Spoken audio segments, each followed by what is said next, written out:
She stood in the cereal aisle, her small fingers clutching a threadbare teddy bear.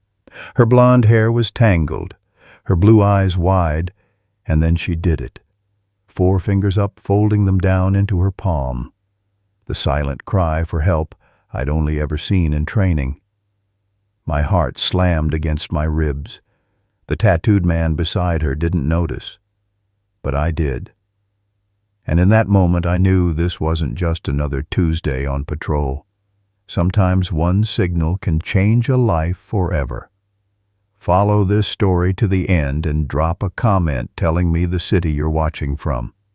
Don't forget to subscribe because every part of this journey will keep you on the edge of your seat. Officer Daniel Cruz had walked these aisles 100 times. Tuesdays at Miller's Market were slow. The kind of shift where he could nod at familiar faces, chat with Pete, the manager, maybe help an elderly customer reach the top shelf. Today felt different. He couldn't explain why. Maybe it was the faint static of unease humming in the air. Maybe the way the late afternoon sun bled pale light through the dusty front windows. He was rounding the corner from canned goods to cereal when he saw her. A little girl, 5, maybe 6, stood beside a tall man with inked forearms and a week's worth of stubble. She wore a faded pink dress and held a teddy bear with one button eye. Her hair was messy, like it hadn't been brushed in days. And then she looked straight at him. It wasn't a glance. It was a deliberate lock, eyes wide, unblinking. Her small hand lifted 4 fingers up, then folded them into her palm. Daniel's chest tightened. The distress signal. He'd learned it in a domestic violence briefing, a silent plea for help when you can't speak. He'd never seen it outside of a training video. Until now. "Emily," the man said sharply, nudging her toward the shelf. She flinched and lowered her hand, clutching the bear tighter. Daniel's pulse kicked up. Training told him to observe, to gather details, not to jump in without cause. But his gut told him every second mattered. He stayed 2 aisles over, pretending to browse. The man, late 30s, lean, restless, dropped boxes of cereal into the cart without asking the girl what she wanted. She stayed quiet, shrinking into herself. At checkout, Emily's face lit up for a fleeting moment when the cashier smiled at her, but it vanished the instant the man's hand landed on her shoulder. That flinched, tiny, almost imperceptible, clenched something deep inside Daniel. Outside, they moved toward a dented blue sedan. Dispatch crackled in his ear, calling him back to base. His mind split in 2. One side said, "Follow orders." The other whispered, "If you let her go now, you might never see her again." He memorized the license plate. His car rolled forward, keeping distance as they left the lot. The streets blurred past cracked sidewalks, boarded up storefronts, a laundromat with neon letters half burnt out. Daniel's focus stayed locked on the sedan until it pulled into Sunset Court Apartments, a peeling 2-story building that smelled of old grease and damp concrete. They disappeared into apartment 2B. Daniel sat there, engine idling, fighting the urge to knock on the door. He didn't have probable cause, just a gut feeling and a hand signal. And in the eyes of the law, that wasn't enough. But in his bones, he knew. He drove back to the station, every block heavy with the thought, what if she doesn't make it through the night? The decision settled into Daniel's chest like a stone he couldn't set down, and the feeling rode with him all the way back to the precinct, through the familiar glass doors and the hum of printers and muted chatter. Fluorescents flickered overhead, making the morning sunlight feel like something he'd imagined. He moved toward Sergeant Maria Lopez's office, steadying his breath the way he did, before stepping into a room where truth might land hard. Lopez didn't look up at first, pen traveling over a stack of forms with the calm of someone who had already lived through worse. "You're late checking in, Cruz," she said, voice even. "I know, Sarge. His hand stayed on the doorframe like it was the edge of a dock. "I think I saw a signal." She set the pen down and finally met his eyes. "Tell me." He told it straight, aisle 12, a threadbare teddy bear, the silent fold of fingers into a palm, the tattooed man, the flinch at the register, the dented blue sedan, Sunset Court, 2B. He kept his voice level, but the images came in sharp, clean flashes, the blue brightness of cereal boxes, the way the girl's hair looked like sleep had followed her into daylight, the smallness of her shoulders when the man guided her forward. Lopez listened without interrupting, then leaned back, hands steepled over a paperwork landscape. "You're sure about the gesture?" "Yes, ma'am. And you didn't approach because you had no probable cause." He swallowed. "Just a feeling. And a 5-year-old who asked for help without sound." Something softened in her face. Not weakness, but recognition. "Close the door, Daniel." He did. The office felt smaller now, quieter, like every sound had a coat on. Lopez nodded toward the chair. "Sit." He sat. The clock on the wall ticked with small, stubborn insistence. There was a time, she began slowly, when I couldn't find a voice that worked in front of men who scared me.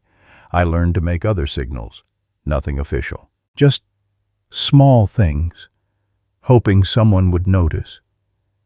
She paused, and the silence wasn't empty. It was full of old rooms. I became a cop because I needed someone to knock when I couldn't reach the door. Daniel felt the stone in his chest shift a little. He didn't speak. "You did the right thing by not forcing it," she said. "And you did the right thing by not letting it go." She slid open a drawer and pulled out a thin file, edges softened by use. "This is training material from our last child welfare briefing. Look at the behavioral indicators again. Remind yourself what's signal and what's noise. Then we approach carefully by the book." He took the file. The cardstock felt heavier than it looked. "What do we do today?" "We start with a community wellness check. Nothing accusatory, friendly, professional. If the girl is there and safe, we'll see it. If not—" She didn't finish. She didn't have to. "Go breathe, study, eat something. We'll reconvene after lunch." In the hallway, the ordinary life of the station kept moving. Phones rang, someone laughed too loudly, a printer coughed out a report. But Daniel felt like he was walking underwater. He grabbed a coffee that tasted like pennies and paper and carried the file to a quiet corner desk. The pages were stark photos of tiny hands, diagrams of that same folded gesture, bullet points about withdrawal and hyper-compliance case summaries, where teachers had seen drawings with rain that only fell over one person. One story stopped him cold, a child who never looked anyone in the eye until someone sat on the floor and spoke to him at shoe level. The solution had not been a raid or a spotlight, but patience and proximity. Daniel closed his eyes a moment. His mother's voice came back to him from years ago, from their kitchen with its chipped tile and the smell of cinnamon. "If you want to know how someone is, mi amor, look at their eyes and their hands. Mouths are good at telling stories. Hands tell the truth." He flipped to a section on interviewing children. "Ask questions that don't lead. Sit low. Notice what they hold." His phone buzzed. "Hey," came his sister Sophia's voice, bright even through static. "You've been ghosting us. Mom says you're living on coffee again." "I'm okay," he said, and meant it and didn't. "Had something at the store today." "Little girl." He gave her the short version. Sophia was quiet for a long breath. "Remember when you found that stray terrier behind Abuela's fence?" she said eventually. "It wouldn't come out even when you put your sandwich there. You had to wait in the dust until it decided your lap looked more like home. He could see the sunlight in that yard again, the slow acceptance of a frightened animal. He nodded, despite her not being there to see it. "Yeah, be the lap," she said softly. "I'll try." After he hung up, he dialed another number, Mark Jameson, an old academy buddy who'd become a social worker. "Talk to me," Mark said. Daniel did. Mark's questions were gentle, practical. If she's with him, a welfare check will tell you a lot. Look for the room set up for a kid. Ask for permission to see her. Ask where Mom is. Don't push, but don't blink. Daniel thanked him. When he looked up, the clock had moved past noon, and the precinct had that drowsy hum lunches bring. He gathered the file, finished the coffee, and found Lopez already standing by the exit in her gray blazer, calm as a clock. "Ready?" she asked. He nodded. Outside, the day had edged warmer. The city smelled like hot pavement and cilantro from the taco truck across the street. They drove in companionable silence past the soup kitchen and the battered mural of a rising sun that someone had touched up in haste. Sunset Court appeared around the next bend, paint peeling like sunburn, a small square of grass trying to be a yard. They parked without hurry. Lopez adjusted her badge so it gleamed without shouting. "Remember," she said, voice low, "we're here to check on neighbors. Eyes open, heart steady." The hallway inside held echoes of old soap and fried onions. A TV murmured behind a door they passed. Apartment 2B waited at the end, its faded blue the exact color of the sedan's hood. Daniel rolled his shoulders once, then knocked. Not loud, not soft, certain. Footsteps, a pause. The lock turned.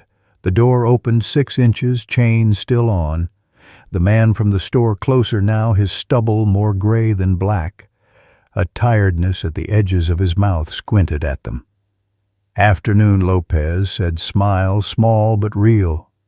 "Sergeant Lopez, Metro Police. This is Officer Cruz. We're doing a routine wellness check in the building. Mind if we talk a minute?" His eyes flickered from badge to faces calculating. Daniel kept his posture loose, hands visible. He smelled laundry detergent and old carpet, the faint citrus of dish soap. "What's this about?" the man asked. His voice preferred even ground. "Just making sure folks are okay," Lopez said. "We've had some break-ins in the neighborhood. Talking to residents, making sure you know we're around." His jaw went to one side, thinking. The chain slid back. He opened the door a little wider, but kept his body in the space, a gate in human form. The living room was small and tidy couch, with flattened cushions, TV on a cheap stand, a pair of work boots by the mat. No crayons scattered, no pink shoes by the door. It wasn't proof of anything. It was also not nothing. "I'm Trevor," he said finally. "Everything's fine." "Good to hear," Trevor Lopez replied. "You live alone?" He hesitated. "Mostly. I'm helping a friend out. Her kid for a little while." There it was, offered like a hand that might be shaken or pulled back. Lopez nodded once, accepting the gift without grabbing it. "That's generous of you." From deeper in the apartment came a soft sound, almost a whisper of movement. Daniel kept his eyes on Trevor's face, but his body felt the room open. "Would it be okay if we say hello?" he asked gently. "It helps us put faces to names when kids are around. Makes it easier if they ever need us." Trevor's fingers twitched at his side, a restless metronome. "She's napping," he said. Another small pause. "She doesn't like strangers much. Most kids don't." Lopez said, smiling as if at a memory. "We can keep it brief, or we can leave a card and check back when it's better." Something in Trevor's shoulders dropped a fraction, as if he'd been holding a bag of groceries too long. He stepped back. 2 minutes. The apartment smelled different inside, a note of lemon cleaner over something older, a kind of tiredness you can smell. Daniel let his eyes walk without rushing a scuffed coffee table. 3 cereal bowls drying on a towel, a stack of bills aligned into neat surrender. Beyond the short hall, a door stood half-closed. M. Trevor called softly, knocking with 2 knuckles, like he'd learned that gentleness recently. "There are some people here to say hi." Silence stretched. Then the door edged open and she appeared. Hair a little less tangle, the same bare with its one good eye pressed to her ribs. Closer, Daniel could see the thumb-worn fur where comfort had been rubbed into fabric. Her gaze moved over them like clouds careful measuring. It landed on Daniel and didn't slip away. "Hi," he said, crouching so he was smaller than her fear. "I'm Daniel. I like your bear." Her mouth shaped the smallest smile, uncertain, but there like a first candle caught by a match. "Mr. Buttons," she whispered. "Best name," he said. "How's he doing today?" She shrugged, tiny. "He's tired." "Me too," Daniel admitted, and felt the truth of it ring in his bones. Lopez knelt as well, her badge tucked into a quieter angle. "We brought a card," she said, holding it like a gift rather than a tool. "If you ever need anything, you can give this to a grown-up and they can call us." Emily took the card, not touching Lopez's fingers. The bear took the card first, because that made sense in a world where bears help you hold things. Trevor hovered in the doorway of the small hallway, eyes dark with the worry of a man trying to do right without the right tools. "Her mom's coming back," he said into the room, maybe to them, maybe to himself. "Soon?" Lopez nodded. "We hope so." She glanced at Daniel. "We'll let you get back to your day. Appreciate your time." They moved toward the door. On the way, Daniel noticed a folded blanket on the end of the couch and a pillow tucked behind it, the kind of bed made by someone who expects not to sleep deeply. On the fridge, a magnet from a hardware store clung to nothing but the metal itself. Outside again, the hallway smelled like cooking rice and bleach.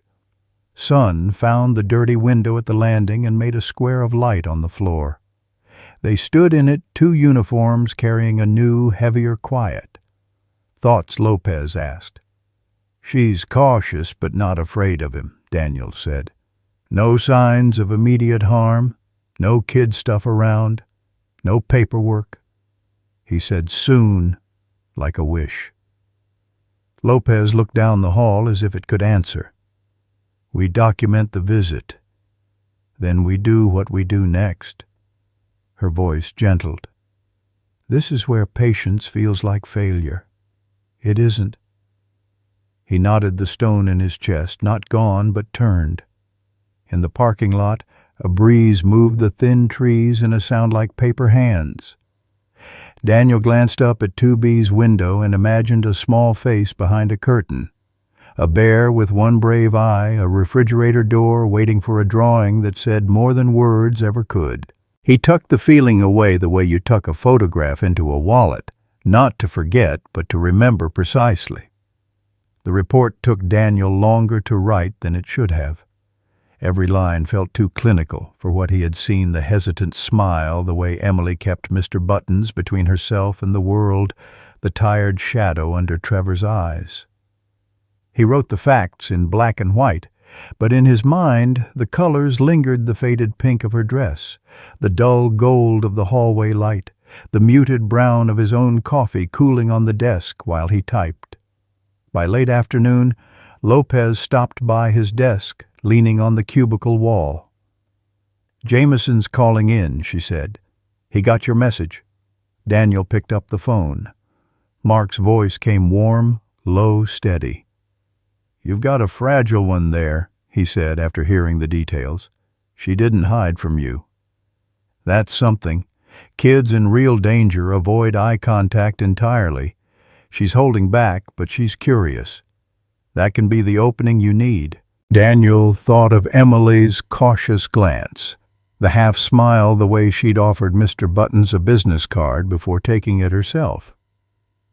"So we wait. We check in regularly," Mark replied, "and we look for consistency. Is she cleaner next time, more relaxed, or is she thinner, more withdrawn? Those changes tell you the story they won't put into words." After they hung up, Daniel sat with that thought. He wanted action, wanted to scoop her up and put her somewhere she didn't have to fold her fear into her palm. But he also knew what rash moves could do. They could break trust, close doors, even send a child back into worse situations. When he finally stepped out of the station, the sky was sliding toward evening, the air tinged with the scent of fresh tortillas from the corner taqueria. His stomach reminded him he hadn't eaten since breakfast. Instead of heading home, he drove past Sunset Court. Lights glowed behind a few thin curtains. At 2B, a dim yellow shone. He sat there for a while, engine off, the only sound the occasional whoosh of a passing car. The next morning he stopped by the diner near the laundromat. It was a place where gossip traveled faster than the coffee pot, and Daniel knew the owner, Mrs. Kemp, had eyes everywhere. "Morning, Officer Cruz," she said, pouring him coffee without asking. "Haven't seen you in here in weeks." He smiled faintly. "Been busy. You still see that little blonde girl with the guy? Comes in with laundry sometimes." Mrs. Kemp's brow lifted. "Quiet one. Always sits by the dryers bare in her lap. That's her. She was in last Thursday. He didn't let her wander, just set her in the chair, went about his business. She didn't say a word. Sweet-looking child, but she watches the door more than she watches cartoons." That image lodged itself in Daniel's mind, a child tracking exits, not colors on a screen. "You see them again? Let me know," he said, sliding a card across the counter. Back at the station, Lopez was already on the phone with CPS. "Angela Reed's got an opening this afternoon," she told Daniel when she hung up. "She's one of the good ones. I want her in on this."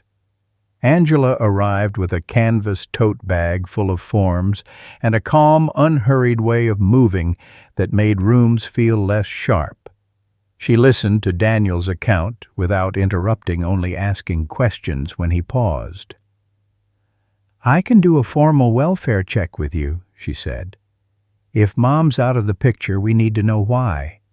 If Trevor's a temporary guardian, there should be paperwork. If there's no paper, then we have to find out what's holding that up." That afternoon they returned to 2B. Trevor opened the door more quickly this time, though his guard was still up. Emily was at the table coloring in a book with short, careful strokes. Daniel noticed she had a small plate of apple slices beside her, a detail that eased something in him. Angela introduced herself, gently crouching so she was level with Emily. "I like your bear," she said, and Emily nodded once. "I need to ask you a few questions," Trevor Angela said, turning her attention to him. "Can we sit down?" They talked at the small kitchen table. Trevor explained that Emily's mother, Hannah, had left her with him 3 weeks ago after an argument with her boyfriend. Hannah had promised to come back but hadn't called since. "She's a friend," he said. "We knew each other years ago. She didn't have anyone else. I'm just trying to keep the kids safe until she figures things out." "Do you have any guardianship paperwork?" Angela asked. Trevor shook his head. "No, we didn't think it'd be this long." Emily kept coloring, head down, but her ears tilted toward the conversation. Daniel saw the way her small fingers tightened on the crayon when Trevor mentioned her mother. "Do you know where Hannah is now?" Angela pressed. Trevor hesitated, then sighed. She called once from a shelter, said she needed to get away from him. She sounded scared. Angela glanced at Daniel. This was more than they'd had before. "Do you have the shelter's name?" Trevor thought for a moment, then scribbled it on a scrap of paper. "Don't tell her I told you," he said quietly. "She's proud, and she's had a hard run." Daniel nodded. "We just want Emily safe, that's all." When they left, Emily followed them to the door, still holding Mr. Buttons. She didn't wave, but her eyes stayed on Daniel until the door closed. In the car, Angela said, "If Hannah's at that shelter, I can reach out, see if she's willing to talk. This could be the bridge back." Daniel felt something in his chest loosen just slightly. "Let's find her." That evening, as the sun dropped behind the low skyline, Daniel sat in his small apartment with the file open on the table. His mother's voice came back to him again about eyes and hands. Emily's eyes had been watching, measuring. Her hands had been busy drawing lines of color inside the outlines someone else had made. He wondered what picture she would draw if no one gave her the lines first. The phone rang. It was Lopez. "Angela got through," she said. "Hannah's willing to meet tomorrow. She wants her daughter back." Daniel closed his eyes, letting that sentence settle in like a slow welcome tide. "Good," he said. "That's good." And though he knew the road ahead would be careful complicated, he could see it now, a path leading back to the girl in the pink dress, the bear with one button eye, and the moment in the cereal aisle when her silent cry had found someone who was listening. Morning light spilled across Daniel's kitchen table, pooling over the half-empty mug of coffee and the open notebook where he'd jotted questions for Hannah. The day felt heavy before it had even started, a weight he carried, because the conversation ahead could change the course of a little girl's life. He knew from experience that reunions were not always simple, not always joyful. Sometimes they were tense, guarded and threaded with old wounds that refused to close. When he arrived at the shelter with Angela, the building stood quiet on a sleepy side street, its pale brick walls catching the early sun.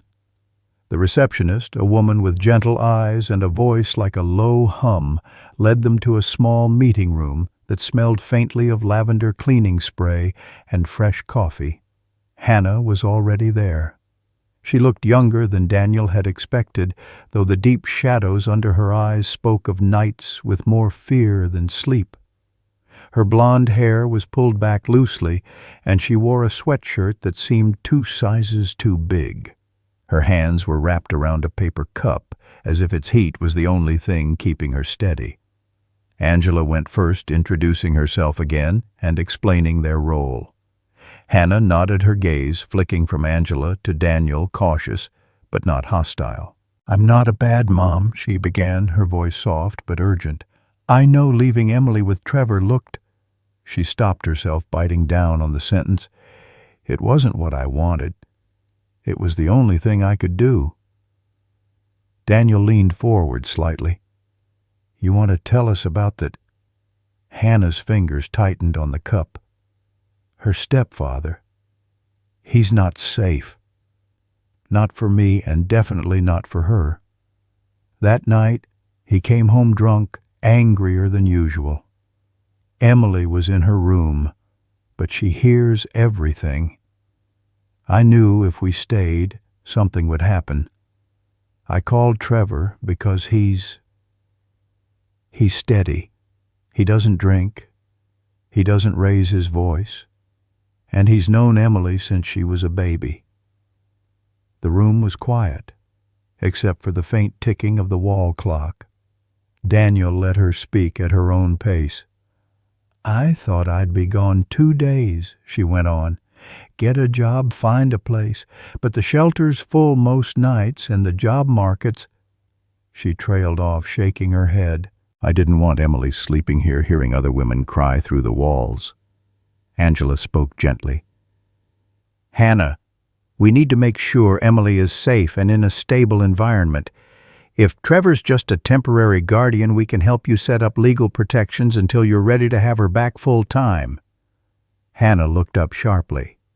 "You're not taking her from me, are you?" "No," Daniel said, meeting her eyes. "We're trying to make sure you can get her back without anyone, him included, being able to stop you." Hannah exhaled, some of the tension leaving her shoulders. "I want her home, but I don't want him knowing where we are." Angela nodded. "Then we'll work on a plan that keeps your location private. We can also connect you to a support program, help with housing, legal aid, and counseling for Emily." At the mention of counseling, Hannah's mouth trembled. "She's been through too much. She doesn't talk about it, but I can see it. She used to hum to herself while she played. Now she's quiet." Daniel thought of the cereal aisle, of the small hand curling into a silent plea. "She still hums sometimes," he said. "Soft. You just have to be close enough to hear it." That brought the first real smile to Hannah's face, small but steady. She hums when she feels safe. They talked through logistics, setting up a meeting at Trevor's apartment so Hannah could see her daughter under safe conditions, the paperwork needed to establish temporary custody, and steps toward getting a restraining order. Angela handled the details with calm precision, her pen moving steadily across the form. When the meeting ended, Hannah stood and thanked them. Her grip on Daniel's hand was firmer than he expected, her eyes clear. "Tell her I love her," she said quietly. "I will," he promised. Back at the station, Daniel found Lopez waiting. "How'd it go?" she asked. "She's not running from Emily," Daniel said. "She's running from him. And she wants her daughter back." Lopez nodded. "Then we move fast before he figures out where either of them are." The next afternoon, they returned to 2B with Hannah. The hallway smelled of boiled cabbage and someone's too strong cologne. Trevor opened the door before they knocked twice. His eyes flicked to Hannah, and his mouth tightened not in anger, but in something that looked like worry. "You came," he said simply. Hannah stepped inside, scanning the small apartment until she saw Emily in the corner, sitting cross-legged on the rug with Mr. Buttons. The moment their eyes met, the little girl froze, then scrambled up so fast the bear nearly hit the floor. She ran straight into her mother's arms, her small body wrapping tight around Hannah's neck. Daniel felt the breath leave him. He'd seen reunions before, some stiff, some tentative, but this was pure gravity, two bodies finding the only orbit that felt like home.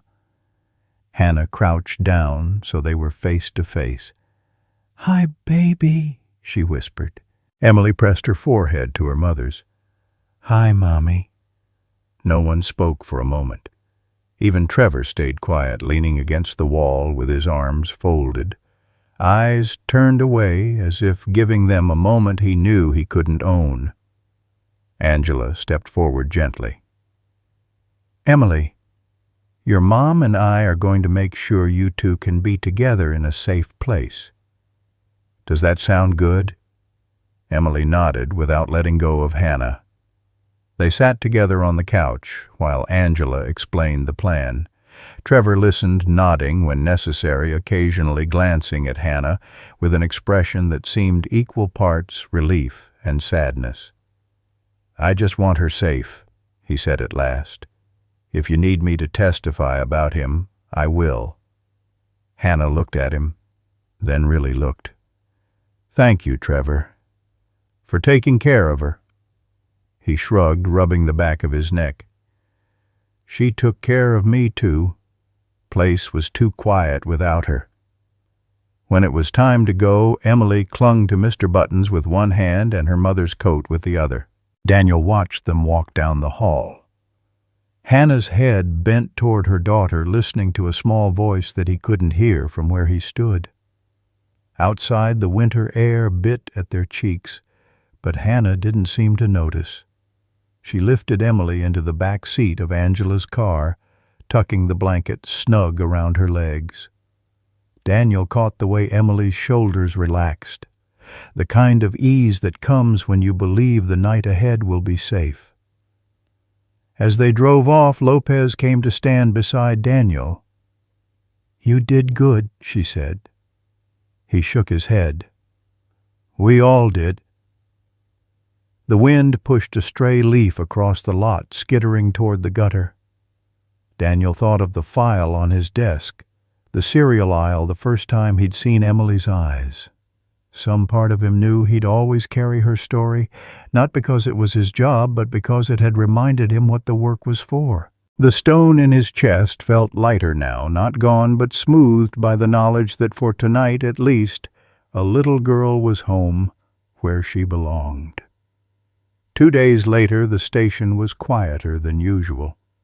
The kind of winter afternoon where even the phones seemed to ring softer. Daniel sat at his desk, the file on Emily open in front of him.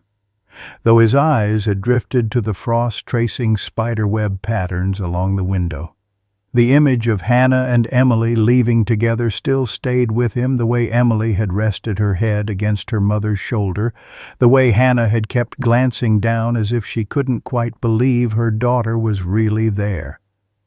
Angela called mid-morning. "They're settling in at the transitional housing complex. It's not perfect, but it's clean, warm, and the locks are good. Emily's got her own bed." Daniel smiled faintly. "How's she doing?" "She's quieter than most kids her age, but she's talking to her mom more. Drew a picture yesterday. Her mom, and a bear. No stepfather in sight. That's a start," he said. Angela hesitated before adding, "But Hannah's worried. He's been calling her old phone. She hasn't picked up, but she says the voicemails are angry." Daniel's fingers curled around the pen in his hand. "Does he know where she is?" "Not yet. But we should be careful." Later that day, Daniel decided to drop by the housing complex. The building was a squat square structure with beige siding and a small playground out front. Children's laughter floated in the cold air, their breath visible as they chased each other around the slide. Hannah opened the door when he knocked, her hair pulled back in a loose braid. She looked tired but steadier, like someone who'd finally gotten a full night's rest. Emily peeked from behind her mother's leg, clutching Mr. Buttons. "Hi, Officer Cruz," she said, voice soft but clear. "Hi, Emily," Daniel replied, crouching so he was at her level. "How's Mr. Buttons doing?" She glanced at the bear, then back at him. "He's happy now. He's not scared anymore." Hannah's smile was small but full. "Come in. I just made coffee." Inside the apartment smelled faintly of cinnamon, a candle on the kitchen counter flickering in its glass jar. The space was simple, a couch with a crocheted throw, a small dining table, a stack of coloring books on the coffee table. Emily climbed onto the couch and resumed coloring, humming under her breath, the sound almost too soft to hear. Daniel sat at the table while Hannah poured the coffee. Angela mentioned the calls, he said. Hannah's jaw tightened. "He's angry I left. Angry I didn't come back. He'll say anything to make me feel guilty." "Have you thought about changing your number?" "I did," she said. "But—" Part of me wanted to hear if he was getting closer. "I know that's dangerous thinking." Daniel nodded. "If you want, we can set up a direct line through the shelter's legal aid team. That way, if he tries to reach you, it goes somewhere safe first." Hannah exhaled. "Yes, I want that." They talked for a while, their conversation drifting between practical details, court dates, school enrollment for Emily, and small everyday things. Hannah mentioned that Emily had started eating better, even laughing sometimes at night when they read together.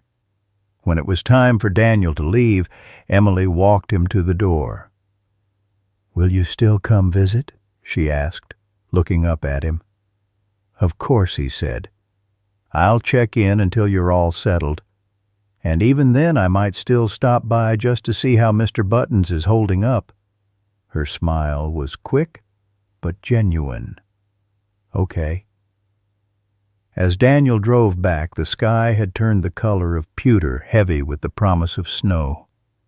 He thought about how fragile stability could be, how easily a slammed door or a single phone call could shake it. That night he stayed late at the station, writing up a supplemental report that outlined the need for a protective order. Lopez passed by his desk on her way out. "You look like a man trying to keep a storm from breaking," she said. "Feels that way," he admitted. The storm came faster than he expected.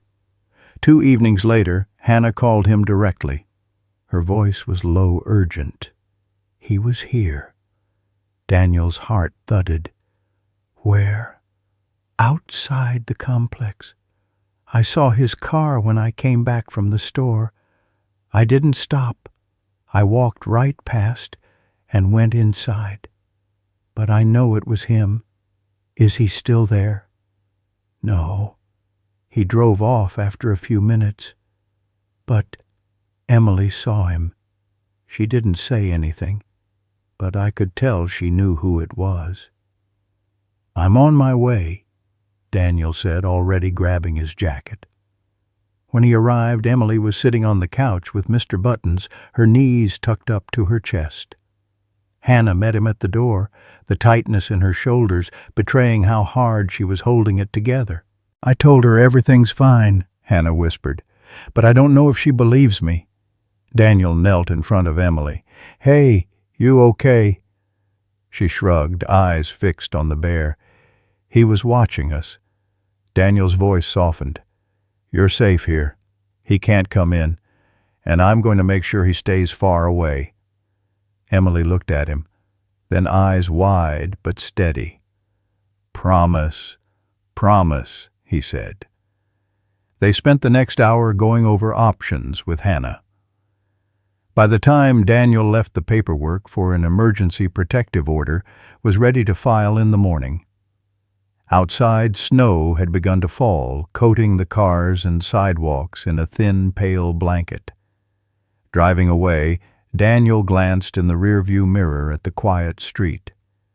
His mother's old words came back to him again about eyes that speak and hands that tell the truth. Emily's eyes tonight had said it all she needed, someone to stand between her and the shadows. And Daniel intended to do just that, no matter how close the shadows tried to come. The snow from the night before still clung to the edges of the sidewalks when Daniel pulled up outside the housing complex the next morning. His breath clouded in the cold as he climbed the steps, protective order paperwork tucked under his arm. He had barely knocked when Hannah opened the door, her eyes rimmed with fatigue but steady in their resolve. "Come in," she said, stepping aside. Inside the apartment was warm, the air scented with oatmeal and cinnamon. Emily sat cross-legged on the floor in her pajamas, a coloring book spread open before her. She looked up at him and managed a small smile, though Daniel could see the lingering tension in her shoulders. "I filed the emergency order this morning," he told Hannah as they sat at the small kitchen table. "It's already been processed. If he comes near here again, you call me and we'll have grounds to take him in immediately." Hannah nodded, clutching the mug in her hands as though absorbing the heat. Emily didn't sleep much last night. She kept asking if the locks were good enough. Daniel glanced toward the living room. "They are. But I can arrange for the maintenance crew to add a second deadbolt if you want." "That would help," she said quietly. Emily patted over Mr. Buttons dangling from one arm. "Mommy said you're making sure he can't come here." "That's right," Daniel replied, meeting her eyes. "He's not allowed near you now, and if he tries, we'll stop him." She nodded once, her small fingers tightening around the bear's worn fabric. "Okay." The conversation drifted to lighter things, Emily's favorite breakfast, the new book Hannah had been reading to her at night. But the shadow of the encounter still lingered. Before Daniel left, He promised to check in again later that week. Back at the station, Lopez was already waiting by his desk. "Got something you'll want to see," she said, handing over a traffic camera still. The grainy image showed a dark sedan idling half a block from the housing complex. The timestamp matched the night Hannah had called. Daniel's jaw tightened. "That's him, plates match," Lopez confirmed. "If he comes back, we've got evidence of stalking on top of violating the order." The knowledge was both reassuring and unsettling. They had what they needed to act, but it also meant the man was still circling, unwilling to let go. That evening, Daniel returned to the complex, this time bringing a small bag with a set of motion-activated lights and a heavy brass door chain. Hannah watched as he installed them, the clink of tools and soft hum of the drill filling the otherwise quiet apartment. "You don't have to do this yourself," she said, standing nearby. "I know," he replied, glancing over his shoulder, "but I want you to sleep tonight without wondering if the lock will hold." Emily hovered at the doorway, watching intently. "Will it make the door stronger?" "Stronger and louder," Daniel said. "If someone tries to open it without permission, it'll make a sound and you'll know right away." Emily seemed satisfied with that, returning to her coloring with a little more ease. By the time Daniel finished, the winter light outside had deepened into a soft blue dusk. Hannah walked him to the door, her voice low. "You've done more for us in 2 weeks than most people have in years." "It's not charity," he said gently. "It's making sure you both get to live without looking over your shoulder." Snow began to fall again that night, a slow, steady drift that coated the street in silence. Daniel sat in his apartment with the file open beside him, sipping tea instead of coffee for once. He thought about the way Emily's voice had steadied when she'd said okay earlier, the way her eyes had met his without flinching. The call came just past midnight. Hannah's voice was taut, urgent. The light went on outside the door. He didn't knock, just stood there. "I called the non-emergency line, like you said, but I wanted you to know." "I'm on my way," Daniel said, already pulling on his boots. When he arrived, the complex was quiet, the snow undisturbed except for one set of fresh footprints leading away from their unit. Hannah met him in the hall, Emily held tightly in her arms. "He's testing us," Daniel said, crouching to meet Emily's gaze. "But you did the right thing. Both of you." Emily leaned her head on her mother's shoulder.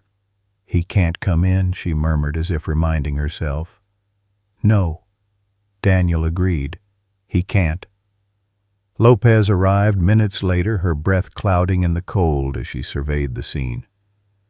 "We've got the light, the footprints, and the traffic cam from earlier this week. Next time, he won't get to walk away." Inside, the warmth of the apartment felt almost fragile, like a bubble holding back the dark. Hannah set Emily down, and the little girl went straight to the couch, pulling the blanket over herself and the bear. Daniel stayed until her breathing evened out the slow rhythm of a child who for now felt safe. When he finally stepped back into the hallway, Hannah followed. "I don't know how this ends," she admitted, her voice barely above a whisper. "It ends with him far away," Daniel said. "And you and Emily living your lives without him in it." She nodded, a flicker of hope lighting in her eyes. For the first time in days, Daniel felt it too. The morning after the late-night scare, Daniel found himself standing in the station's briefing room, coffee in hand, as Lopez went over the latest patrol updates. He listened with one ear, his mind still fixed on the image of Emily curled up on the couch, clutching her bear under that thin blanket. Even in sleep, she'd kept her knees pulled close like she was bracing against something that might come through the door. When the meeting wrapped, Lopez caught his eye. "We've got his address. If we want to pay him a visit, now's the time." Daniel didn't hesitate. "Let's go."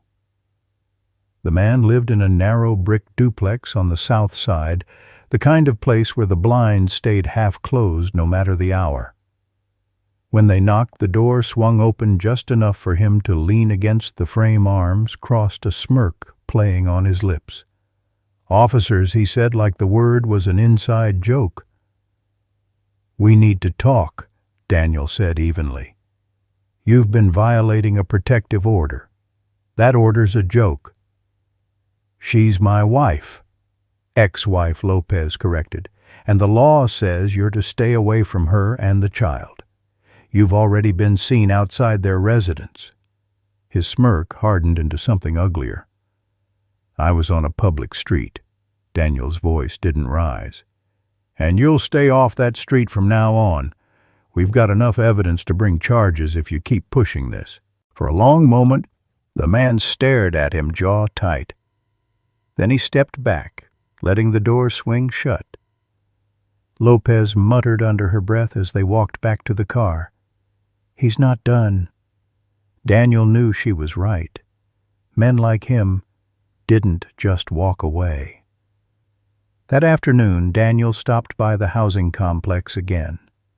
The snow had begun to melt, leaving the sidewalks damp and the air smelling faintly of wet concrete. Emily was in the middle of building a block tower in the living room, her tongue caught between her teeth in concentration. "Hey you," Daniel said, crouching beside her. "That's looking pretty sturdy." She beamed. "It's a castle. It's for Mr. Buttons. He's the king." Daniel smiled. "Every king needs a good castle." Hannah came out of the kitchen, wiping her hands on a dish towel. "I heard you paid him a visit." "Yeah," Daniel said. "He knows we're watching him. And we've got more than enough to act if he shows up again." She nodded, but didn't look reassured. "He's clever. He likes to make people feel like they're overreacting until it's too late. That's why we're staying ahead of him," Daniel replied. "You're not alone in this." As the afternoon light faded, Daniel stayed to help Emily with her castle.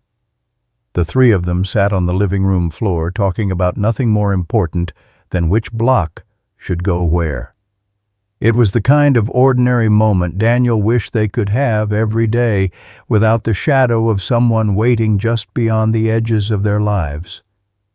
Later that week, Daniel was back at his desk when the call came in. A neighbor at the housing complex had spotted the man's car parked across the street again. Daniel and Lopez were out the door in under a minute. By the time they arrived, the car was still there, engine running. The driver slouched low in the seat. Daniel approached from the driver's side, Lopez circling the back. "Step out of the vehicle," Daniel said. The man's eyes flicked up cold and flat. "I'm not doing anything wrong." "You're violating a court order," Daniel said, "and you're doing it right in front of witnesses." This time they didn't give him the chance to walk away. The cuffs clicked shut, the sound sharp in the cold air. As they walked him to the patrol car, Daniel caught sight of Hannah and Emily peeking from behind the curtains of their apartment window. Emily's face was pale, but her mother's hand rested steady on her shoulder. Back at the station, while the paperwork was being processed, Daniel called Hannah. "He's in custody," he said. "He won't be bothering you tonight." Her voice trembled with relief. "Thank you. Emily's—" She's smiling again. "It's small, but it's there." "That's worth a lot," Daniel said softly. When he hung up, he leaned back in his chair, letting the tension drain from his shoulders. Outside, the wind rattled against the station windows, but for the first time in weeks, he felt like they'd managed to push the shadows back, at least for now. Still, he knew there was more work ahead. People like him didn't just vanish because of a single arrest. But tonight, Hannah and Emily could sleep without the fear of headlights slowing outside their door, and that was something worth holding on to. The next morning, the air outside the station was sharp with cold, the kind that turned each breath into a small puff of white. Daniel stepped out of his truck, coffee in hand, and paused for a moment looking at the faint streak of sunrise over the rooftops. For the first time in weeks, the day felt like it might carry something lighter. Inside, Lopez was already at her desk, tapping through the booking notes. "He's not getting out today," she said without looking up. The judge denied bail. Restraining order stays in place, and now he's got a pending stalking charge. Daniel allowed himself a slow breath. That's something. By mid-afternoon, he drove to the housing complex again. The snow had thinned into damp patches, the sound of melting dripping steadily from the eaves. Hannah answered the door with a smile that wasn't forced this time, her hair loose around her shoulders. "Come in," she said warmly. Emily was at the table, carefully lining up her crayons by color. She looked up, her grin bright and unguarded. "Hi, Officer Cruz." "Hi, Emily. That's quite the rainbow you've got there," he said, pulling out a chair. "She's been in a good mood all morning," Hannah said, setting a mug of tea in front of him.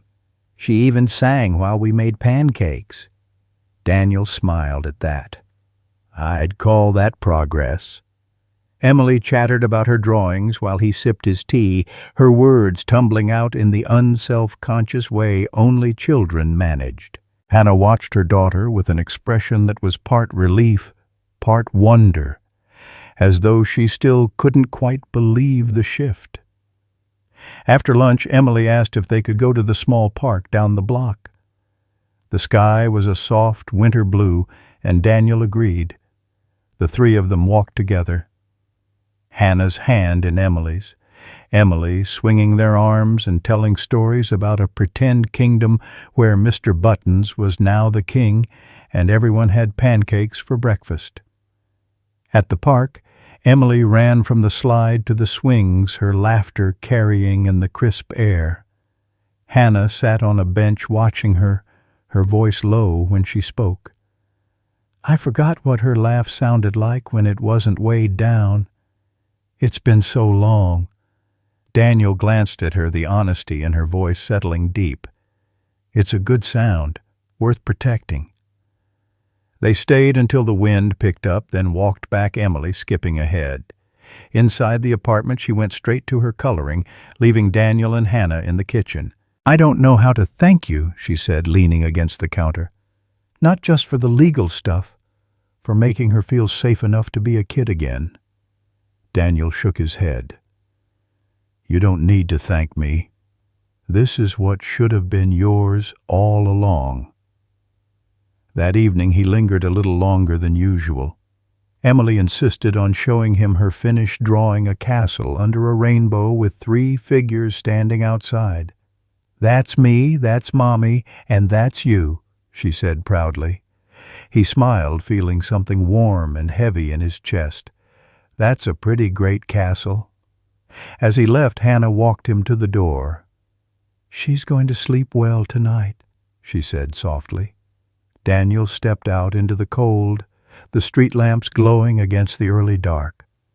He knew there would still be challenges ahead, court hearings, the slow work of building a life without fear, but tonight felt like a turning point.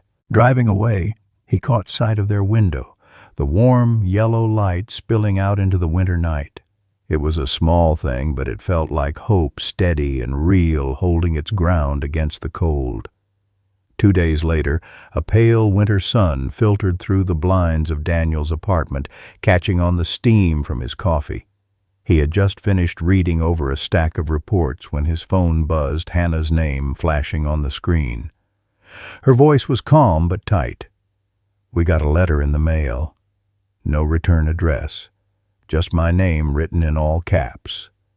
Emily didn't see it, but it's his handwriting. Daniel's chest tightened. Don't open it. I'll be there in 10. When he arrived, Hannah was waiting in the doorway, a plain white envelope in her hand. Emily was in the living room, humming to herself as she built another block tower. Daniel slipped on gloves before taking the envelope. The handwriting was jagged, the ink pressed too hard into the paper. Inside the message was short a handful of sentences that made his stomach turn. The words weren't outright threats, but the implication was there in every line. "I'm still watching." He met Hannah's eyes. "This is enough to add to the case. He's reaching out, and that's a violation." Her hands tightened around the edge of the counter. "It's like he wants to remind me he's still there even from inside a cell." Daniel's voice softened. "Then we remind him he doesn't get to scare you anymore." Emily came in with a drawing oblivious to the tension. "Look, I made a garden for the castle," she said brightly, holding up the paper. Daniel crouched to look at it. "That's beautiful. I like the flowers by the gate." Hannah smiled faintly, the edge of fear in her eyes easing as she turned back to her daughter. "Why don't you put it on the fridge?" They spent the next hour installing a small mailbox camera Daniel had picked up on the way over. Emily thought it was funny calling it the mailbox guard, and the name stuck. By evening, the letter was logged into evidence, and Lopez had already flagged it for the district attorney. Daniel stayed a little longer, talking with Hannah about small, ordinary things: grocery lists, the weather, Emily's schoolwork. The normalcy felt deliberate, like they were choosing not to give fear the loudest voice in the room. When he finally stood to leave, Emily ran up and wrapped her arms around his waist. "Bye, Officer Cruz. Come back soon." "I will," he promised. The night was cold and still as he stepped outside, but when he glanced back, the sight of Hannah locking the door with Emily safe inside was enough to steady him. He knew this wasn't over, but he also knew that whatever came next, they were ready to face it together. The following week brought a brittle kind of calm. Snow still dusted the edges of the sidewalks, but the wind carried that faint hint of thaw, like winter was loosening its grip. Daniel used the quieter days to catch up on paperwork, though his mind wandered often to the apartment on Willow Street. One afternoon, as he was heading out for lunch, his phone buzzed with a picture message from Hannah. It was Emily, grinning wide, standing beside a lopsided snowman with a crooked carrot nose. The caption read, "He's guarding the castle now." Daniel couldn't help but smile. He typed back, "Looks like he's got the job covered," and slipped the phone back into his pocket. Later that day, he decided to swing by. The scent of something warm and savory met him even before Hannah opened the door. "Chicken soup," she said, stepping aside to let him in. "Emily's had a bit of a cold, but she's still running the kingdom."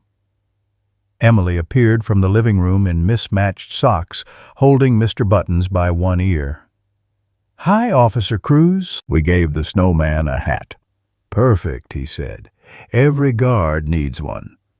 They sat down for soup steam curling into the air, the clink of spoons soft in the cozy space. Emily told him about the royal snowball battle she and her mom had with the neighbors' kids, her voice growing more animated with each detail.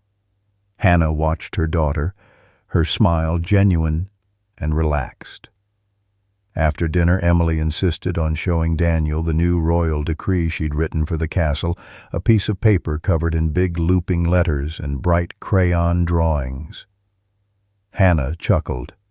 She's been making rules like pancakes every Friday, and no bedtime for kings. When Emily finally went to bed, the apartment grew quieter. Hannah stood at the sink rinsing the bowls while Daniel leaned against the counter. "It feels different here," he said, "like the air's lighter." She nodded, her hands still in the warm water. "I don't jump every time there's a knock on the door. Emily sleeps through the night. I can breathe again." Daniel didn't say it, but he felt it too. The shift from constant vigilance to something that almost resembled peace. They moved to the small couch mugs of tea in hand. Outside, snowflakes drifted lazily past the window, catching in the glow of the streetlight. "I've been thinking," Hannah said softly. Once everything's settled, I want to take her somewhere. The beach, maybe. She's never seen the ocean." "She'd love it," Daniel said. "A place with no shadows hanging over it." She glanced at him, then her eyes warm but steady. "You've given us more than safety, Daniel. You've given us back the space to dream about things like that." The words stayed with him long after he left that night. Driving back through quiet streets, he realized that while the case was still open, something else had closed that invisible door between survival and living. And for the first time in months, Hannah and Emily had stepped through it. 2 Saturdays later, the air carried that faint hint of spring, though snow still clung stubbornly to the shaded edges of the sidewalks. Daniel had no shift that morning, but he found himself driving toward Willow Street anyway. He wasn't sure if it was habit or something else that pulled him there, but as he turned the corner, the sight of Emily's lopsided snowman, now half melted and missing its carrot nose, made him smile. Hannah answered the door in a soft gray sweater, her hair falling loosely over her shoulders. "You're just in time," she said. "We're making blueberry pancakes." Emily insisted they be royal breakfast today. Emily's voice rang out from the kitchen. "Officer Cruz, come see." He stepped inside to find the little girl standing on a chair, carefully sprinkling blueberries into a sizzling pan, while Hannah kept a watchful hand on her back. The scent of butter and warm fruit filled the room, mixing with the sound of Emily's bubbling laughter. "I'm the princess chef," she declared proudly. Daniel grinned. "I'd say the king's got some competition." They ate together at the small table plates, stacked with golden pancakes and mugs of cocoa steaming beside them. Emily talked between bites, telling him about her garden, made of paper flowers she'd taped to the walls of her room. Hannah listened occasionally, adding a quiet comment, her eyes crinkling when Emily came out with something particularly imaginative. When breakfast was over, Emily disappeared into her room to work on a new castle map, leaving Hannah and Daniel to linger at the table. The sunlight spilled through the window, pooling warm against the worn tabletop. "She's different now," Hannah said softly, watching the doorway where her daughter had gone. "I used to see the fear in her eyes, even when she tried to smile. Now, it's like she's remembering how to be a kid." Daniel met her gaze. "That's because she's got space to feel safe." "And that's because of you." Her eyes shimmered at that, though she looked away quickly, brushing an invisible crumb from the table. "It's because of both of us." Before Daniel could reply, there was a soft knock at the door. Hannah stiffened. But when she opened it, it was Mrs. Keller from downstairs holding a small potted plant. "Thought you might like a little green in here," the older woman said with a smile. "Spring's coming, whether the snow likes it or not." Hannah thanked her, placing the plant on the windowsill. The gesture was simple, but it added a softness to the room, a reminder that life was still moving forward. In the afternoon they walked to the park again, the three of them together, Emily skipping ahead in her puffy coat. Daniel carried a small thermos of cocoa while Hannah kept pace beside him, their conversation drifting from light jokes to quiet moments. When they returned, Emily showed him the map she'd drawn, a winding trail through the castle gardens, leading to a safe room at the very center. Daniel studied it, his voice warm. "Looks like you've got every path covered. No one's getting in who's not supposed to." Emily nodded seriously. "It's for when we need it, just in case." That night, as Daniel drove home, he thought about that map, how even in her play, Emily was building worlds where safety was woven into the very heart of things. And maybe he realized they were doing the same in real life, one ordinary day at a time. Sunday morning arrived, draped in a misty light, the kind that softened the edges of everything it touched. Daniel woke earlier than usual, the quiet of his apartment wrapping around him. He made coffee, stood at the window with the mug warming his hands, and found his thoughts wandering back to Willow Street. Lately that had been happening more, not just thinking about the case or the safety checks, but about the simple rhythm of life inside that small apartment. By mid-morning, he was in his truck, a bag of groceries in the passenger seat. He told himself it was practical. Hannah had mentioned needing flour and tea, but he knew there was more to it. The road was damp from last night's rain, the sky a pale, promising blue. Hannah opened the door with a surprised smile. "You're here early." "I come bearing supplies," he said, holding up the bag. From somewhere behind her, Emily's voice floated out. "Is it pancakes again?" Daniel laughed. "Not this time. But we can make cookies later." Emily appeared, hair still rumpled from sleep, wearing pajamas covered in little stars. "Chocolate chip," of course he said, and her grin widened. The morning unfolded in that easy way that sometimes happened, no rush, no urgency. Hannah made coffee while Emily sat cross-legged on the living room floor, sketching a new castle on a sheet of cardboard Daniel had brought for her. She worked with intense focus, occasionally holding up the paper for their opinion. "You've got a good eye for design," Daniel told her. "I'm the royal architect now," she said solemnly, then broke into a giggle. Later they went to the kitchen for the cookie project. Daniel measured flour while Emily poured sugar, her small hands steady under Hannah's guidance. The scent of vanilla filled the air, mingling with the warmth from the oven. They laughed when a bit of flour dusted Daniel's shirt, and Emily declared it the mark of a true baker. As the cookies baked, Daniel leaned against the counter beside Hannah. "She seems lighter every time I see her."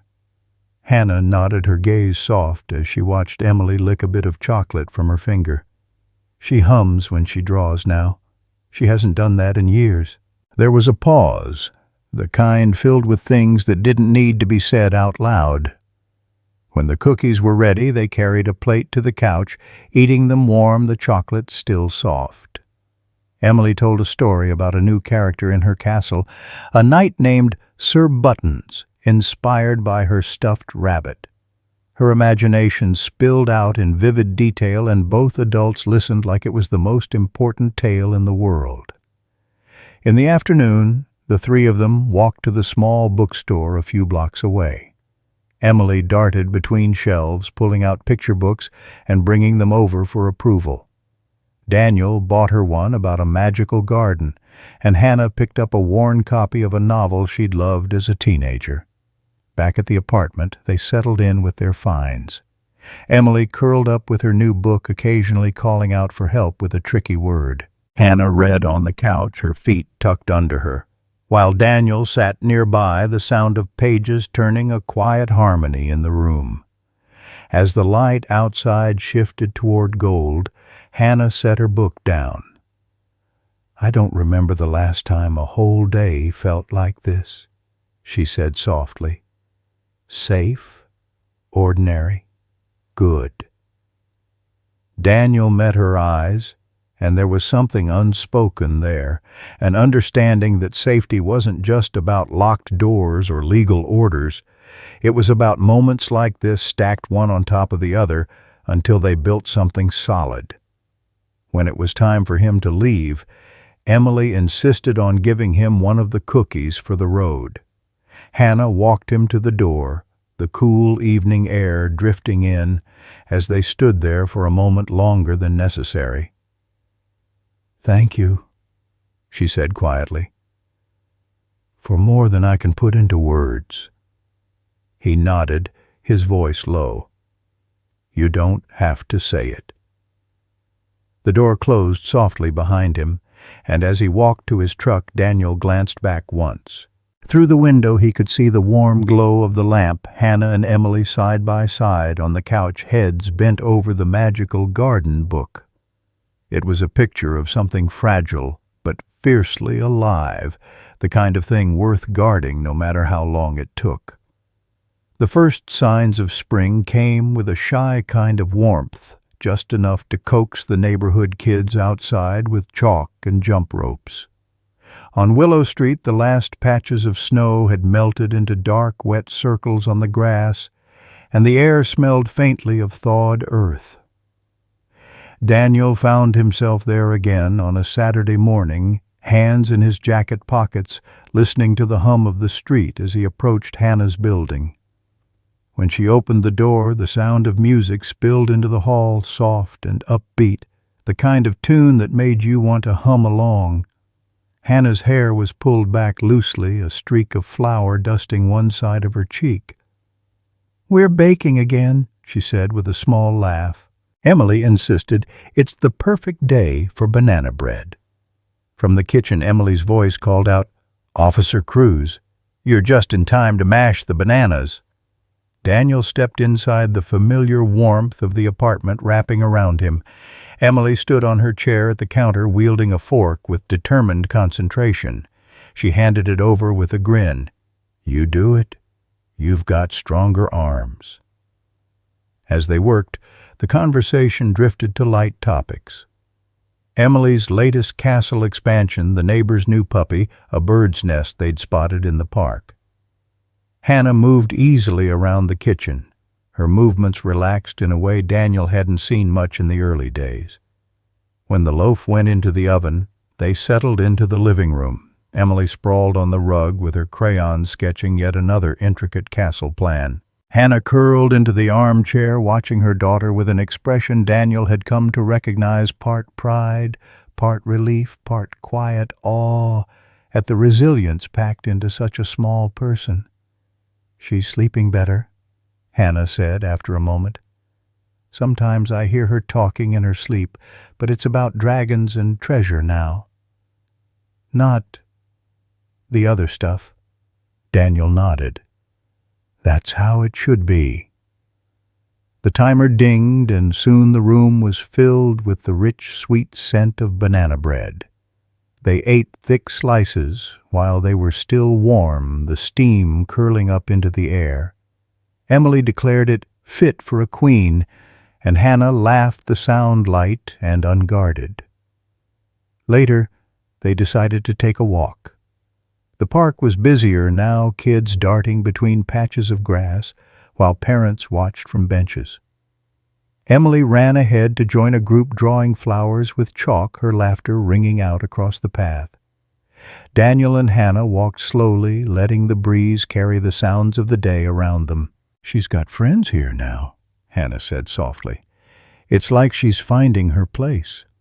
"She's got a good start," Daniel replied. "And she's got you."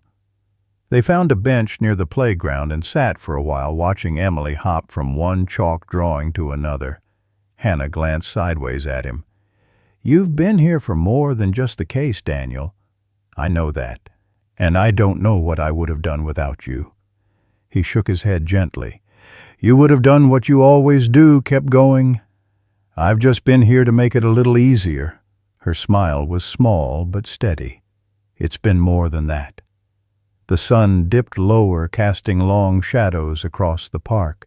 Emily ran back, cheeks flushed, holding a chalk-stained hand out to both of them. "Come on. You have to see the dragon we made." They followed her to a winding, colorful creation that stretched halfway across the path, its tail curling toward the swings. Emily beamed as they admired it, the three of them standing there in the soft gold of early evening. On the walk back, Emily slipped her small hand into Daniel's without saying a word, as if it were the most natural thing in the world. Hannah noticed her expression, unreadable but warm. Back at the apartment, the day wound down with Emily's bath time and a quiet bedtime story. Daniel stayed long enough to hear her breathing settle into sleep. As he stepped into the hallway, Hannah stood in the doorway, the glow from inside casting a soft light around her. "Good night, Daniel," she said, "and thank you for today, for all of it." He gave a small nod. Good night, Hannah." Walking back to his truck, he felt the weight of the day settle into him, not heavy, but grounding. It was the kind of day that stayed with you, a reminder that safety could be built out of small, steady moments, and that sometimes those moments were enough to change everything. By late March, the days had grown longer, and the air carried a faint sweetness from somewhere unseen. On Willow Street, the sidewalks were damp from a morning rain, and a breeze rattled the branches of the still bare trees. Daniel had taken the day off, though his mind hadn't quite left work. It rarely did. But as he turned onto Hannah's block, he felt the usual tightness in his shoulders begin to ease. When Hannah opened the door, she was laughing at something Emily had just said. "She insists she's going to be a detective now," Hannah explained, stepping aside for him to enter. "Apparently the castle needs one."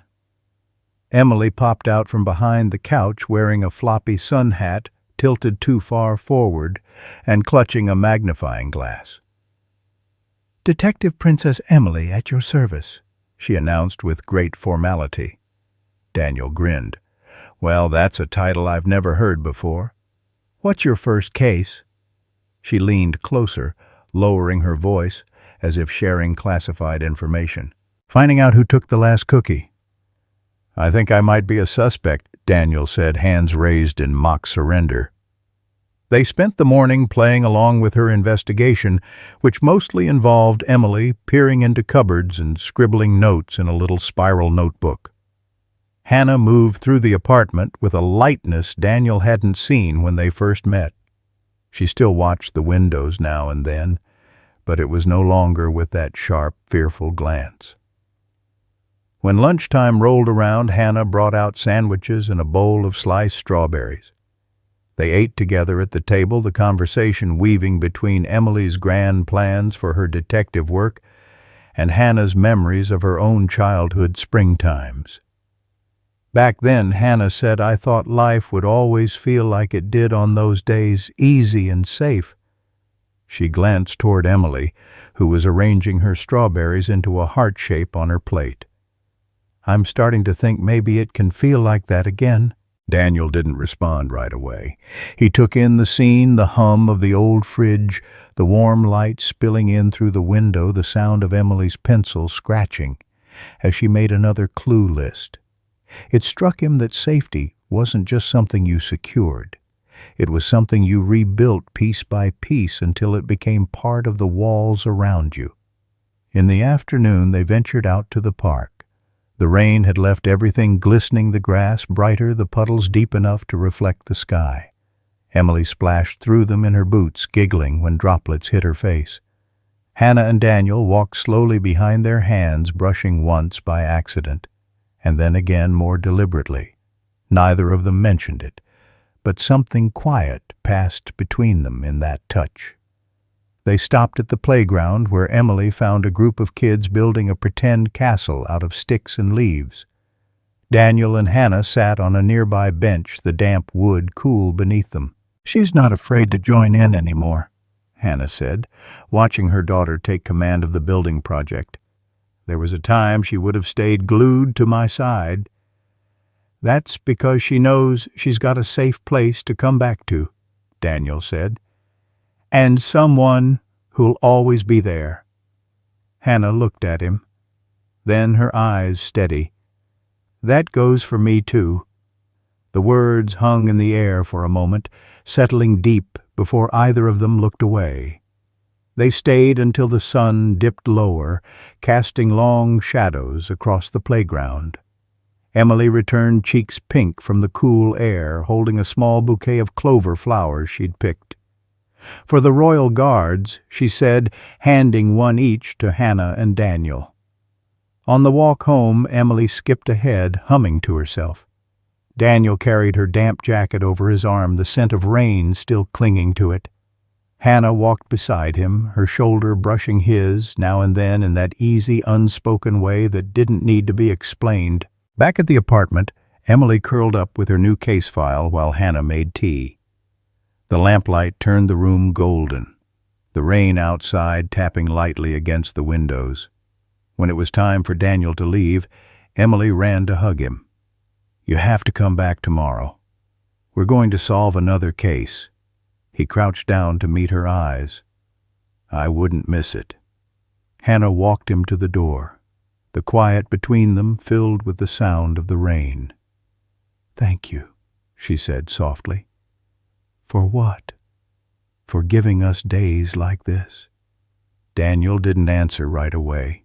He just nodded, then stepped into the hallway, the door closing gently behind him. As he walked down the stairs, he found himself holding the little clover flower she'd given him, careful not to crush it. It was small, delicate, but it had survived the rain. The first real warmth of April came with a sky so clear it felt like the clouds had been swept away overnight. On Willow Street, the branches that had been bare for months now wore a faint shimmer of green, and the air carried the soft scent of fresh blossoms. Daniel parked his truck a few spaces down from Hannah's building and sat for a moment before getting out, watching sunlight glint off the windows above. When he knocked, it was Emily who opened the door barefoot and beaming. "We're making a garden," she announced before he could even say hello. Hannah appeared behind her, holding a small cardboard box filled with seed packets. "It's just the balcony," she explained with a half-smile. "But someone," she nodded toward Emily, "has been insisting we grow carrots, strawberries, and sunflowers taller than the building." Daniel followed them outside to the narrow balcony where a row of mismatched pots waited. Emily knelt beside one, already scooping dark soil with a plastic cup. "You have to make a little bed for them," she instructed, "like tucking them in at night." He crouched down to help the sun warm on the back of his neck. Hannah handed him a packet of strawberry seeds. "You're in charge of these," she said, and something in her smile made the moment feel heavier than the simple act of planting. They worked together for over an hour, the air filled with the smell of damp soil and the sound of Emily's running commentary.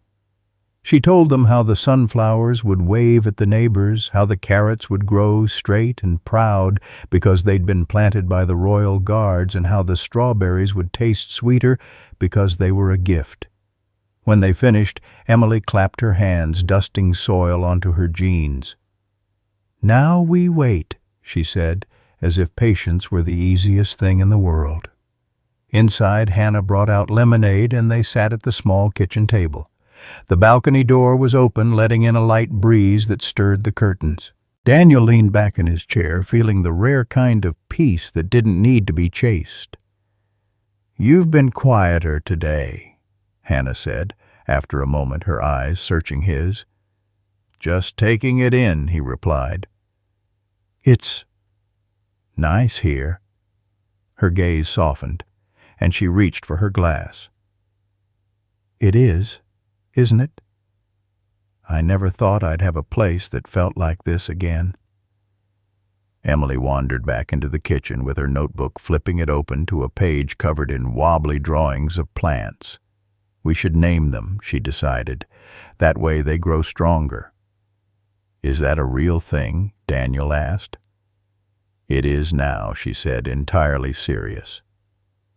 The afternoon passed in a slow, unhurried rhythm. Emily colored while Hannah and Daniel washed the last of the planting tools in the sink. Their conversation meandered a recipe. Hannah wanted to try the book Emily had brought home from the library, the neighbor's cat, that had taken to sleeping on their welcome mat. As the light shifted toward evening, Hannah set about making dinner, and Daniel found himself moving to help without thinking. It was a dance they'd fallen into easily. He chopped vegetables while she stirred a pot on the stove. Emily perched on a stool between them, telling a story about the mystery bird she'd seen that morning. When they finally sat down to eat, the room was filled with the comforting scent of roasted herbs and warm bread. Emily talked through most of the meal, her voice animated, her hands moving as she described the day's adventures. Daniel listened occasionally, meeting Hannah's eyes across the table, both of them quietly taking in the picture they were making together. After dinner, Emily curled up on the couch with her new library book, her head resting against Daniel's arm as he read the words aloud. Hannah sat nearby, sipping tea, the lamplight casting a soft glow over her face. When the story ended, Emily yawned and leaned against him for a moment longer before slipping off to her room. Hannah watched her go, then looked back at Daniel. "She's never trusted anyone this quickly before," she said softly. "Not since—" She stopped, the unspoken memory hanging in the space between them. Daniel's voice was steady. "Kids know when someone's going to stay." Hannah's eyes held his for a long moment, and he could feel something unspoken pass between them, warm and certain. Later, when he stood to leave, Hannah walked him to the door. The night air was cooler now, carrying the faint scent of the blossoms blooming along the street. "Thank you for today," she said. He smiled. "I think I should be thanking you." As he stepped out, he glanced back once and saw her framed in the doorway, the glow from inside spilling out behind her. For a moment it struck him how much light there was now in a place that had once been shadowed, and how sometimes the smallest seeds could grow into something you never expected if you just stayed long enough to see them bloom. The following Saturday brought a sky the color of soft linen and air warm enough to coax people out onto their porches. Daniel arrived earlier than usual, carrying a small paper bag from the corner bakery. The scent of cinnamon and fresh bread followed him up the stairwell, and when he knocked, Hannah opened the door with a smile that was still half asleep. "You're early," she said, brushing a strand of hair from her face. "Thought I'd bring breakfast," he replied, holding up the bag. "Figured your royal chef might like a day off." From the living room, Emily's voice rang out. "I heard that I'm not retired yet." Daniel laughed and stepped inside, the warmth of the apartment wrapping around him. Emily bounded over in mismatched socks, her hair sticking up on one side. She peeked into the bag, eyes widening. Cinnamon rolls. They ate together at the table, the steam from the pastries curling upward in the morning light. Emily licked icing from her fingers, then announced she had big plans for the day, a royal inspection of the balcony garden. When they stepped outside, the air smelled faintly of damp earth. Tiny green shoots had begun to peek through the soil in several of the pots. Emily crouched beside them, whispering encouragement. "You're doing great," she said to a row of carrot sprouts. "Keep growing." Hannah leaned against the railing, her sweater sleeves pulled over her hands. "She talks to them every morning," she said quietly to Daniel. "Says it makes them feel braver." "I think it works," he said, glancing at her with a small smile. They spent the next hour tending the plants, adding water and turning pots, so each could catch the light. Emily declared the strawberries to be the most improved and awarded them a paper ribbon she had made. Inside, Hannah put on a pot of coffee while Emily settled on the floor with her art supplies. Daniel lingered in the kitchen, watching the way Hannah moved, unhurried, comfortable, as if she had finally stopped waiting for the world to tilt against her. "You seem lighter," he said.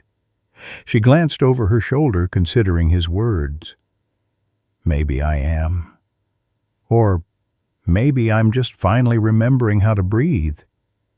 The conversation drifted as they sipped coffee, but the undercurrent of meaning stayed. Daniel noticed the absence of that old guardedness in her eyes, replaced with something warmer, steadier. By midday, they decided to walk to the park. Emily skipped ahead, carrying a small basket for treasures. The sidewalks were lined with trees just beginning to flower, petals drifting down like pale confetti.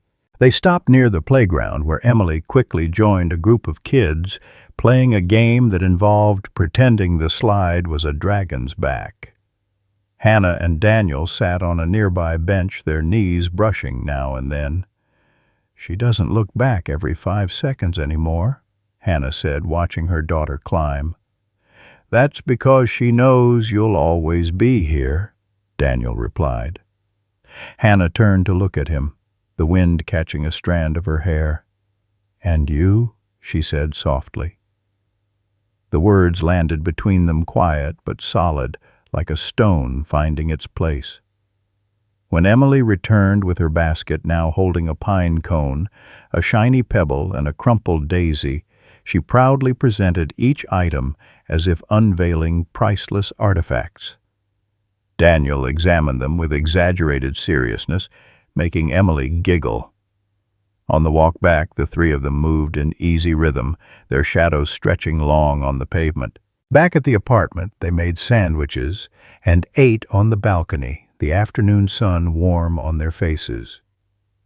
Emily leaned against Daniel's side, her small hand resting on his arm. Hannah watched them with a softness that said more than words could. Later, as Emily worked on a puzzle in her room, Hannah stood by the sink rinsing plates. Daniel joined her, taking the dish towel from the counter. "You don't have to," she began. "I know," he said, smiling faintly. "I want to." They worked in quiet harmony, the only sounds, the clink of dishes and the faint hum of Emily singing to herself in the next room. When they were done, they stayed there for a moment, the closeness between them unspoken but undeniable. As evening fell, Daniel knew he should go, but neither of them moved toward the door right away. Hannah finally reached for his hand just for a moment before letting go. "Thanks for today," she said. He nodded, his voice low. "Any time." When he stepped into the hallway, he glanced back to see her standing there, framed in warm light, the sound of Emily's laughter spilling softly into the space between them. And as he walked away, he realized the feeling settling in his chest wasn't just contentment. It was something deeper, something that felt a lot like home. A week later, spring had stepped fully into the neighborhood. The air was warmer now, the streets humming with the sound of bicycles and distant lawnmowers. Daniel found himself slowing his truck as he passed Willow Street, not because he needed to, but because he liked watching the sunlight spill across the balcony where the small pots of green were steadily pushing higher. When he knocked, Hannah opened the door with her hair pulled back in a loose braid, the faint smell of something baking drifting from the kitchen. "You're just in time for a test run," she said, stepping aside to let him in. Emily was at the table, chin propped in her hands, watching the oven timer as if she could will it to move faster. "We're making strawberry muffins," she informed him solemnly. "But only if they pass the taste inspection can we give them to Mrs. Keller." Daniel grinned. "High-stakes baking, huh?" Emily nodded. "Very high stakes." They sat together, waiting for the oven to ding. The apartment was warm, filled with the scent of sugar and fruit. Hannah poured them each a glass of lemonade, the condensation beading on the sides. Daniel noticed the quiet way she moved. Now no quick glances over her shoulder, no tense edge to her posture. When the muffins came out, Emily insisted on cutting one open immediately, the steam curling up into the air. She handed Daniel the first bite.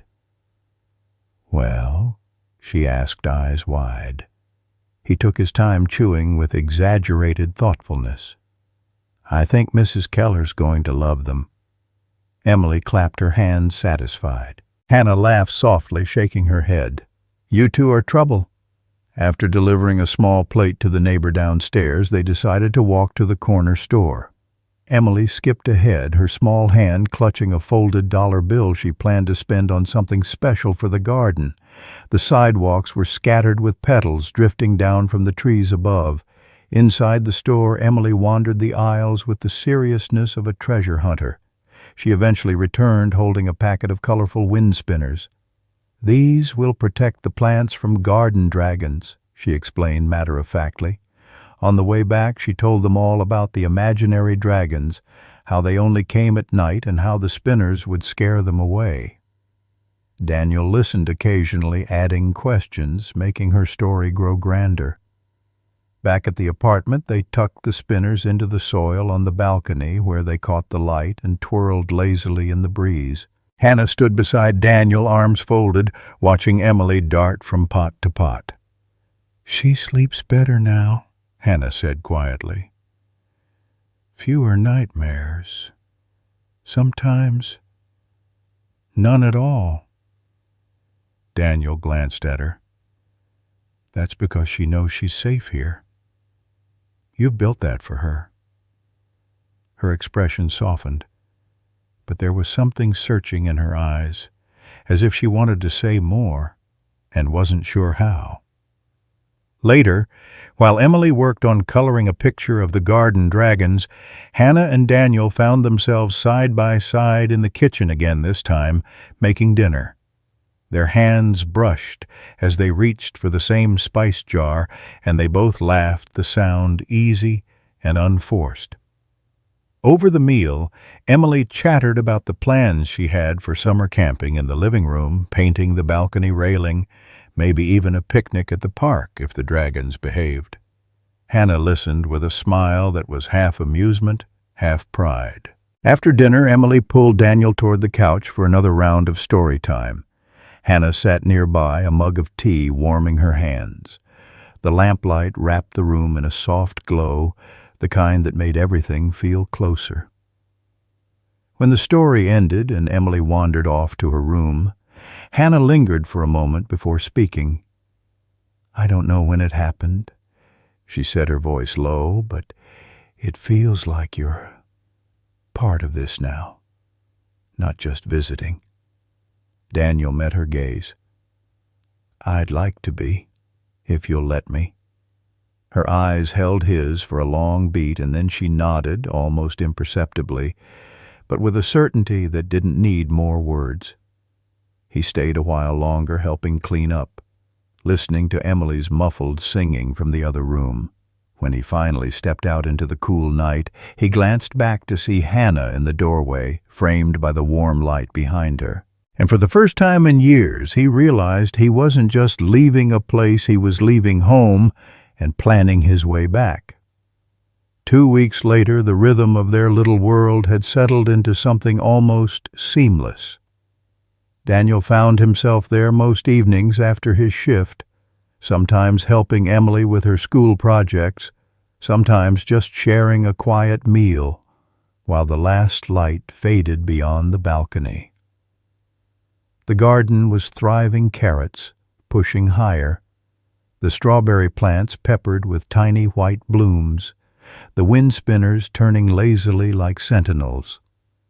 On a Thursday afternoon, he arrived to find Hannah at the kitchen counter, kneading dough with flour streaked across her cheek. Emily sat beside her, dusting the tops of rolls with sesame seeds, her tongue poking out in concentration.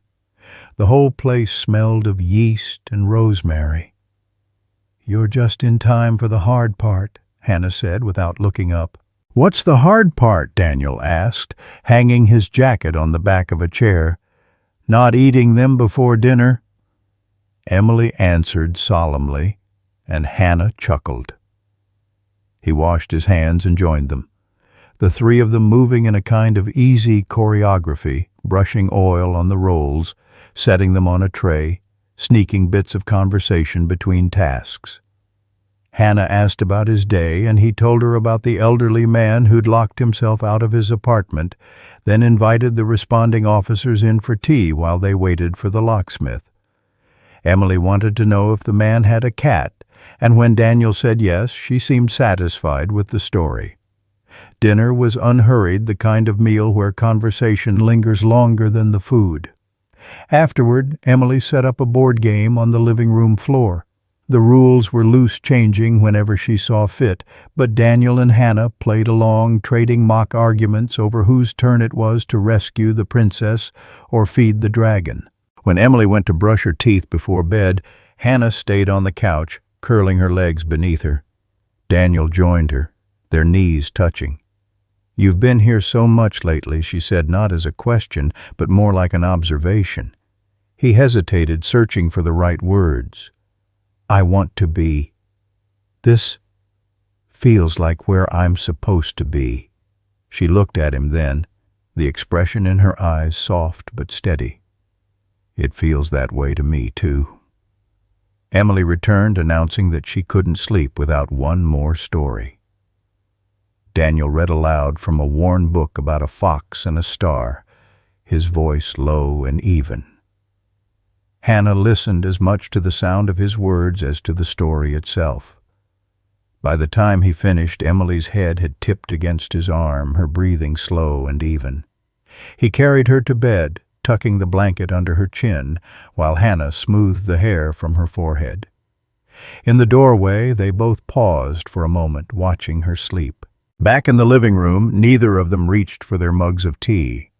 Instead, Hannah leaned into him, and he wrapped an arm around her shoulders. They didn't speak for a long time, content in the quiet. When it grew late, Daniel finally stood reluctant to break the stillness. Hannah walked him to the door, her hand brushing his as she passed him his jacket. "Thank you," she said, though her tone carried more weight than the words alone. "For what?" "For showing up," she said simply. He left with the warmth of her words still in his chest, the night air cool against his face. As he drove away, he glanced once in the rearview mirror, catching the faint glow of the balcony light. And for the first time in years, he wasn't just thinking about tomorrow's work. He was thinking about tomorrow's dinner, tomorrow's laughter, tomorrow's garden dragons. And he knew, without needing to say it out loud, that this wasn't a chapter he'd be walking away from anytime soon.